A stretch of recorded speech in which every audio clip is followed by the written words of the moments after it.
Bayan, nangangamba ngayon ng ilang rent-a-car business owner na maapektuhan ng lubos ang kanilang operasyon dahil sa patuloy na pagtaas ng presyo ng produktong petrolyo.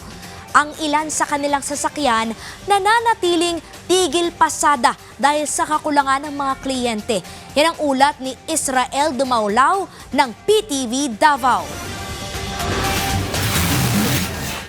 Hindi lamang mga public utility vehicle drivers at operators ang lubos na naapektuhan ng sunod-sunod na mga pagtaas ng presyo ng produktong petrolyo. Apektado rin ang ilang negosyo tulad ng mga nagpaparenta ng sasakyan sa Davao City. Makikita na lamang na nakaparada ang ilang rental vehicles sa kanilang mga parking area. Ito dahil sa kakaunting bilang ng mga taong nagnanais magrenta ng sasakyan sa kasalukuyan. Ayon sa isang driver ng rent-a-car na si Manny Pinlac, malaki ang ibinaba ng kanilang kita kumpara noong nakaraang taon.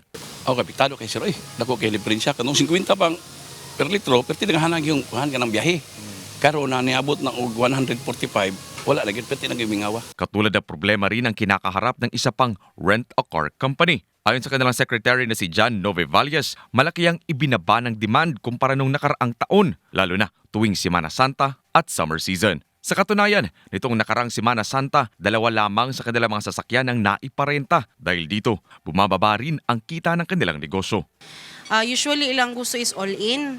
So sa pagkakaroon sir, dili mo na mo mahatag ng all-in kay tungod lisod i-estimate ang fuel na ma-consume sa ilahang dagan-dagan.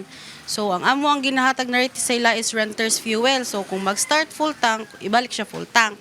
So sa pagkakaroon, daghan yun mo balibad sa presyo. Umaasa ngayon ang mga rent-a-car owners na muling bababa ang presyo ng produktong petrolyo upang makabangon ang kanilang mga negosyo. Israel Dumaulaw para sa Pambansang TV sa Bagong Pilipinas.